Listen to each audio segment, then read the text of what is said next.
Sejahtera untuk kita semua. Om Swastiastu, Namo Buddhaya, salam kebajikan.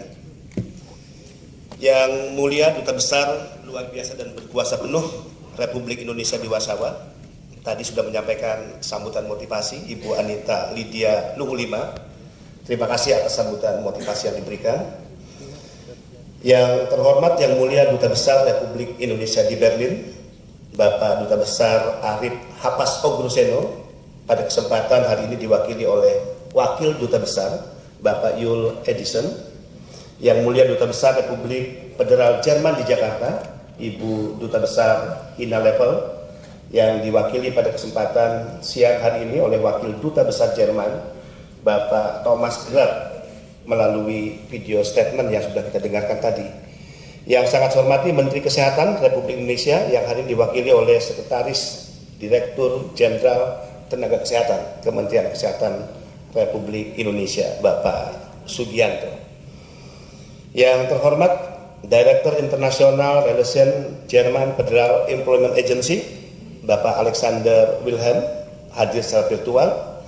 Country Director Indonesia ASEAN and Timor Leste GIZ hadir bersama kita Bapak Martin Hansen atau diwakili oleh Ed Fisher, Koordinator Program Triple Wing, yaitu Ibu Neng Erlina. Terima kasih atas kehadiran Ibu Neng. Yang terhormat Direktur Penempatan Formal PT Dinasti Insan Mandiri Ibu Widya Andeska hadir bersama kita.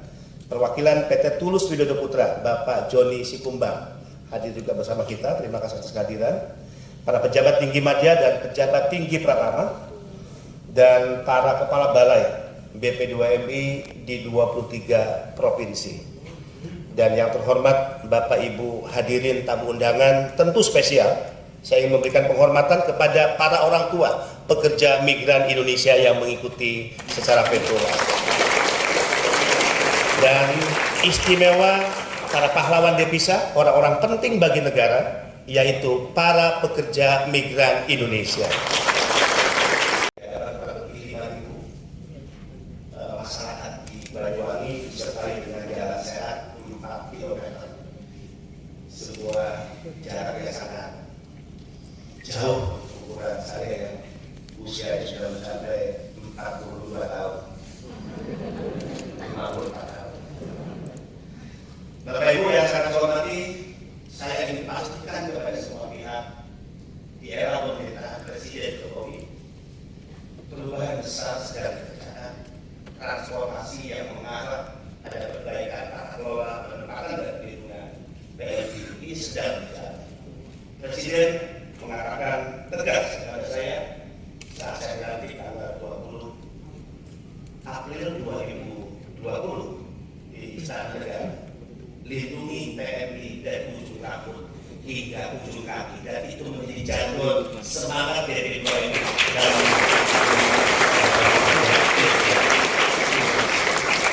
berbagai regulasi yang menunjukkan negara memiliki keberpihakan pembelaan kita keluarkan. Dan banyak regulasi juga yang saat ini sedang dirumuskan. Berbagai kebijakan di lapangan, pelayanan yang terus kita perbaiki, dan juga berbagai fasilitas istimewa diberikan, dipersembahkan oleh negara sebagai perlakuan hormat negara kepada para pahlawan Indonesia, yaitu para pekerja migran Indonesia. Tadi kita lihat tayangan video. Di video yang ditayangkan tadi ada 2 potret yang saling kontras. Pertama adalah video yang menayangkan bagaimana anak bangsa yang menjadi korban penempatan ilegal. Penempatan ilegal yang dilakukan oleh Prasidia dan mafia. Yang karena itulah kemudian BP2MI mengambil sikap tegas untuk menyatakan perang melawan sindikat penempatan ilegal. No compromise, no negotiation, tidak ada tidak boleh di bangsa yang saat ini ada penindasan yang dilakukan oleh manusia atas manusia yang lain. Tidak boleh di negara yang saat ini ada eksploitasi atas nama apapun dan kepentingan apapun yang dilakukan oleh sekelompok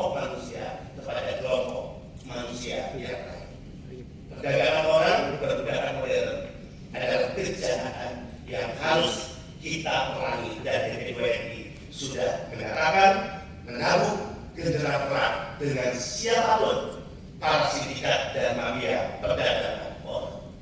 Tadi kita lihat mereka yang selama ini menjadi korban penempatan ilegal perdagangan orang adalah mereka yang rentan mengalami berbagai eksploitasi, kekerasan fisik, kekerasan seksual, gaji yang tidak dibayar sebagaimana dijanjikan karena memang mereka tidak pernah diikat oleh perjanjian kerja atau kontrak. Eksploitasi jam kerja bisa dipekerjakan hingga 20 jam, padahal yang resmi hanya bekerja untuk waktu 8 jam. Mereka juga yang bekerja di laut lepas, mengalami kekerasan, meninggal dunia di atas kapal, kemudian tidak sedikit jenazahnya dilarungkan atau dibuang di tengah laut. Ini potret yang tentu membuat kita miris. Ini potret yang tentu tidak boleh kita yang diberikan tugas dan mandat negara berdiam diri melakukan perbiaran. Karena melakukan perbiaran atas kejahatan sama artinya kita terlibat dalam kejahatan itu sendiri. Terkait penempatan resmi Indonesia atas perintah Presiden Jokowi yang dimaksud dengan transformasi menuju tata kelola penempatan dan juga perlindungan yang lebih baik. BP2MI tidak bisa bekerja sendiri. Menangani pekerja resmi dengan jumlah 4,6 juta anak-anak bangsa yang hari ini bekerja di luar negeri. Kalau kita mau mengaminkan rilis World Bank yang menyatakan bahwa ada 9 juta orang Indonesia yang bekerja di luar negeri, artinya kurang lebih ada 4,5 juta orang Indonesia yang ada di luar negeri bekerja yang sesungguhnya mereka berangkat secara tidak resmi. Artinya ada 9 juta orang Indonesia yang harus ditangani oleh pekerja migran Indonesia dan negara. Sehingga kerja-kerja kolaboratif BP2MI dengan kementerian lembaga, dengan NGO, dengan LSM, dengan agensi-agensi yang selama ini melakukan penempatan secara baik, secara jujur, tentu ini menjadi penting untuk terus kita kuatkan. Atas itu semua, saya sebagai kepala BP2MI menyampaikan terima kasih banyak kepada perwakilan Republik Indonesia di negara-negara penempatan yang telah menunjukkan kesungguhan, yang telah menunjukkan komitmen yang sangat kuat bagi perlindungan anak-anak bangsa, khususnya para pekerja migran Indonesia. BP2MI juga menyampaikan terima kasih hormat kepada para rekan-rekan dan mitra kerja kita, baik di kedutaan-kedutaan besar di negara Indonesia maupun juga pihak-pihak yang menjadi perwakilan dari negara-negara penempatan yang ada di Indonesia. Penempatan dan perlindungan akan terus kita kuatkan dan tahun 2023 menjadi tahun yang memiliki tantangan tersendiri. Situasi COVID yang insya Allah sudah semakin baik, situasi di negara-negara penempatan, maka konsekuensinya adalah penempatan pekerja migran Indonesia ke negara-negara tersebut akan semakin banyak jumlahnya. Saya ingin menyampaikan data. Di tahun 2021 karena situasi COVID, penempatan Korea hanya mencapai 72.000. Tapi masuk tahun 2022 yang baru kita lewati, penempatan Korea mencapai kurang lebih 12.000. Dan untuk seluruh skema 2021 hanya 72.000 dan untuk 2022 penempatan semua skema mencapai angka 198.000. Kita meyakini penempatan dan terus bertambah sesuai kebutuhan dari negara-negara penempatan. Saya ingin yakinkan bahwa negara serius hanya akan menempatkan para pekerja yang benar-benar memiliki kompetensi. Mereka yang mengikuti pelatihan, mereka yang mengikuti pendidikan, yang kompetensi mereka dibuktikan dengan sertifikasi kompetensi. Mereka harus ahli, terampil di sektor pekerjaan yang mereka pilih dan mereka juga harus memiliki kemampuan berbahasa. Bukan berarti mereka yang berangkat resmi adalah skema yang tidak mengandung masalah. BP2MI sudah mendapatkan laporan ada para pekerja yang kabur dan kita akan mengambil tindakan tegas atas peristiwa ini. Karena bagi negara, bagi BP2MI, setiap warga negara Indonesia, pekerja migran Indonesia adalah dignity dan harga diri negara. Saudara-saudara PMI diminta untuk menjaga kehormatan keluarga dan juga kehormatan negara. Jika terlibat masalah hukum, termasuk kaburan, maka BP2MI sudah membicarakan dengan imigrasi Indonesia untuk melakukan ban atas paspor PMI tersebut selama 5 tahun, tidak boleh meninggalkan Indonesia untuk alasan apa. Kalau yang enggak tepuk tangan berarti enggak setuju dengan kebijakan ini. Atau jangan-jangan berniat kabur setelah tiba di Jerman, tiba di Kolombia, atau tiba di Korea.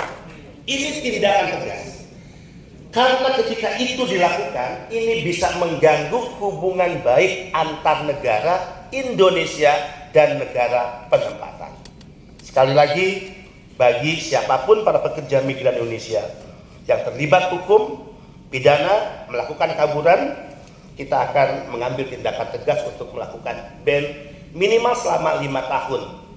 Tidak boleh imigrasi untuk mengeluarkan paspor bagi yang bersangkutan atas nama kepentingan apapun untuk keluar dari Indonesia. Terima kasih kepada semua pihak di tahun 2023 dengan tantangan yang tentu semakin kompleks. Kita menginginkan anak-anak bangsa yang bekerja ke luar negeri adalah anak-anak bangsa yang memiliki rasa percaya diri. Saudara-saudara para pekerja migran Indonesia, Presiden tegas mengatakan bahwa pekerja migran Indonesia adalah orang-orang penting bagi negara. Sehingga itulah Presiden mengatakan PMI adalah pahlawan devisa bagi negara. Sumbangan devisa per tahun yang diberikan pekerja migran Indonesia kepada negara ini yaitu 159,6 triliun, angka yang sangat besar dan berarti bagi negara. Sehingga sering saya mengatakan negara berhutang besar kepada para pekerja migran Indonesia, yang hutang itu harus dibayar dalam bentuk pembelaan, dalam bentuk keberpihakan, dalam bentuk regulasi-regulasi yang menunjukkan perlindungan yang kuat yang harus dilakukan oleh negara. Kalimat yang disampaikan Presiden dalam pesannya, lindungi PMI dan ujung rambut sampai ujung kaki, jelas menunjukkan bahwa negara hadir. Saudara-saudara, jika Anda tidak percaya, undang-undang sebelumnya tentang pekerja migran Indonesia, Undang-Undang 39 tahun 2004, jauh berbeda dengan undang-undang yang dilahirkan di era pemerintahan Jokowi. Dulu perlindungan hanya diberikan kepada PMI. Undang-undang baru 18/2017, perlindungan diberikan kepada PMI dan keluarga. Dulu perlindungan hanya diberikan selama PMI berada di luar negeri. Undang-undang baru perlindungan diberikan selama PMI masih ada di Indonesia dalam proses persiapan berangkat, selama PMI ada di luar negeri, dan bahkan setelah PMI kembali ke Indonesia. Dan perlindungan negara itu dalam bentuk 3 dimensi: perlindungan ekonomi, perlindungan sosial, dan perlindungan hukum. Berbagai kebijakan untuk memberikan perlakuan hormat ini juga adalah perintah Presiden. Saudara-saudara, bisakah membayangkan bahwa pelepasan pekerja migran dilakukan seperti yang saudara ikuti pada saat ini oleh negara? Maka apa beda kelakuan negara dengan kelakuan pihak swasta? Harusnya negara tampil dan hadir memberikan perlakuan yang berbeda, sehingga publik dan masyarakat diberikan pilihan berangkat melalui skema apa yang dianggap lebih baik oleh para pekerja migran Indonesia. Kalau yang dilepas melalui skema P2P seperti hari ini Polandia, dikutip oleh perusahaan, wajar, perusahaan dalam konteks bisnis. Tapi negara tidak boleh berbisnis dengan rakyatnya, sehingga skema G2G tidak boleh negara harusnya membebankan biaya kepada para pekerja migran ini. Tapi katakan untuk para agensi, katakan untuk para perusahaan, dalam konteks Anda mengambil keuntungan, tentu mengambil keuntungan dengan cara yang wajar. saya tidak akan segan untuk mengambil tindakan tegas jika kemudian hari ditemukan ada agensi di Indonesia yang nakal, mengambil keuntungan mengutip biaya di luar kontraktor yang ditentukan oleh negara. Pasti saya sikat tanpa ampun dan saya tidak akan pernah kompromi dengan negara yang mengatur biaya jika biaya itu melebihi sebagaimana yang diatur oleh negara, maka Anda adalah pihak yang akan kita proses bahkan secara hukum.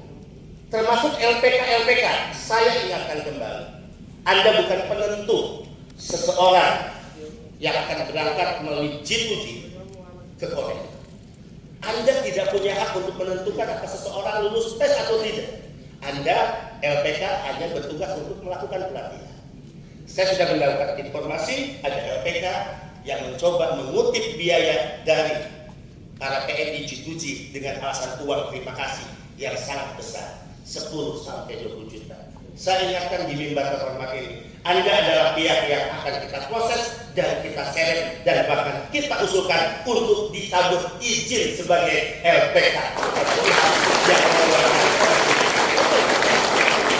Sebagai fasilitas penghormatan negara, tadi ditayangkan video kita lihat, Presiden memerintahkan kepada saya, Mas, kalau mereka di bandara menjelang terbang atau ketika tiba dari luar negeri tanah air, dulu banyak PNI kita terlantar, mencari petugas, bingung siapa yang bisa dimintai informasi.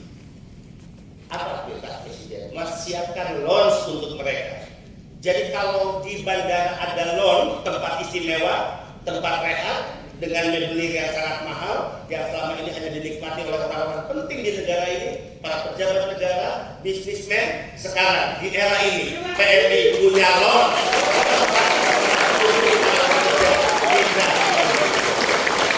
Awalnya lounge ini hanya satu di Bandara Soekarno-Hatta. Di tahun ini kita menambah 5 lounge, yaitu Bandara Ahmad Yani Semarang, Kuala Namu Medan, Denpasar Bali, NTB, dan juga Juanda Surabaya. Karena itu gratis untuk para pekerja migran Indonesia. Ini bentuk penghormatan negara. Bahkan tidak lolos di bandara.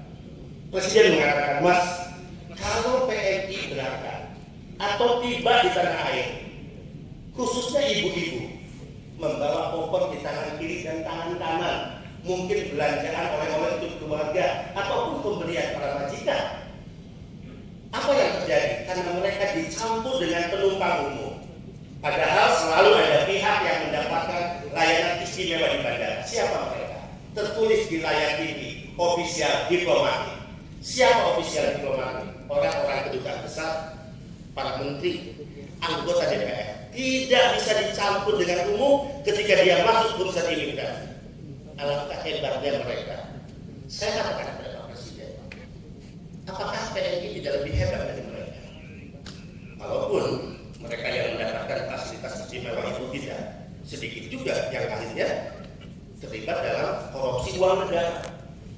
Tidak ada PNI korupsi uang negara. Saya dengan Presiden setuju. Berikan fasilitas fast track, jalur khusus untuk pekerja migran Indonesia yang tidak perlu dicampur dengan penumpang.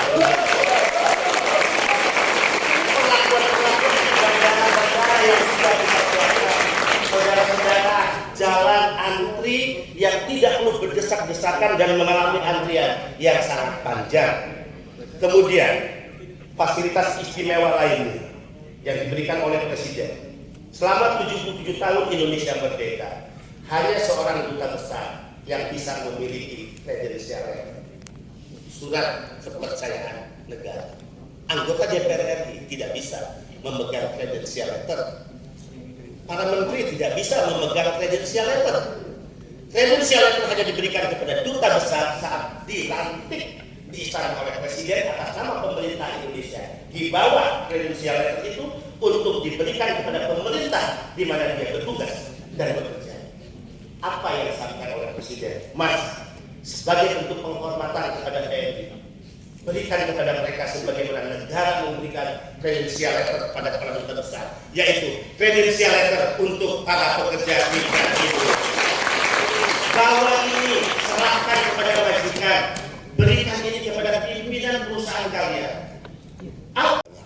Atas dasar itu, saya sudah membicarakan dengan serius dengan Dirjen Bea Cukai. Minggu lalu saya perintahkan Pak Kartiko juga untuk bertemu kembali dengan salah satu dirjen di Kementerian Perdagangan Republik Indonesia.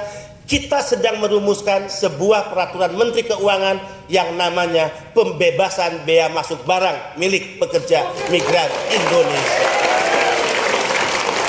Ini keputusan yang ingin saya cepat keluar, tapi keputusan ini ternyata harus melibatkan dua kementerian, Kementerian Keuangan dan Kementerian Perdagangan. Tapi BP2 ini sudah mengambil inisiatif untuk mendorong lahirnya peraturan Menteri Keuangan tersebut. Terobosan kedua yang sedang kita siapkan dan sudah disetujui dengan Kementerian PUPR. Jika PMI berangkat, bekerja, menabung uang sebanyak-banyaknya, untuk apa uang itu? Masa depan, mimpi punya rumah. Saya katakan kepada teman-teman di Kementerian PUPR, bukankah pemerintah memiliki program perumahan murah untuk ASN, untuk prajurit TNI, untuk prajurit Polri? Kenapa selama ini tidak pernah disiapkan untuk PMI? Kementerian PUPR setuju ada skema khusus perumahan murah bersubsidi untuk pekerja migran Indonesia. Rekan-rekan sekalian, percayalah bahwa pemerintah terus bekerja. Tentu kita sulit berharap hal yang sempurna, karena kesempurnaan hanya milik Allah Subhanahu wa Ta'ala. Tapi keseriusan kita untuk tetap berada di garda depan, memberikan pelayanan yang terbaik, menyiapkan berbagai fasilitas istimewa, melahirkan berbagai regulasi dan peraturan yang menunjukkan negara berpihak, tentu akan terus kita kerjakan tanpa mengenal waktu. Negara ini berhutang kepada kalian. 159,6 triliun bukan angka yang sedikit. Karena sumbangan PMI lah ekonomi negara ini terus bergerak. Devisa masuk dalam APBN kita. Dan saya katakan, insya Allah di tengah jabatan saya yang pasti terbatas, akan ada akhirnya. Saya hanya ingin mengambil bagian untuk ikut mengambil peran membayar hutang negara kepada pekerja migran Indonesia dan keluarganya. Minggu lalu pelepasan Kepala Staf Presiden hadir langsung di tempat ini, Bapak Muldoko. Beliau kaget menyaksikan sebuah perubahan besar yang sedang kita kerjakan. Pelepasan seperti ini. Ada dua direktur dari agensi Indonesia. Pak Muldoko sudah menegaskan pelepasan untuk skema P2P harus mengikuti standar pelepasan G2G sebagai bentuk penghormatan negara kepada anak-anak bangsa kita. Tidak boleh lagi sekalipun mereka dilepas melalui skema P2P oleh perusahaan, pelepasannya terkesan asal-asalan, hanya pakai kaos, pegang spanduk, dipublikasikan seolah-olah itu cukup. Tidak. Saya percaya para agensi sudah menikmati untung yang sangat besar selama ini. Ikhlaskan sedikit, siapkan fasilitas tempat, ikhlaskan sedikit, berikan mereka jaket terbaik, ikhlaskan sedikit keuntungan itu, lepas mereka dan undang para pejabat untuk hadir langsung dalam pelepasan pekerja migran Indonesia. Tidak hanya G2G, tapi juga P2P. Dan kita akan segera mengeluarkan edaran kepada seluruh agensi yang ada di Indonesia. Rekan-rekan, selamat berangkat. Insya Allah semua diberi kelancaran. Insya Allah rekan-rekan tetap dalam keadaan sehat.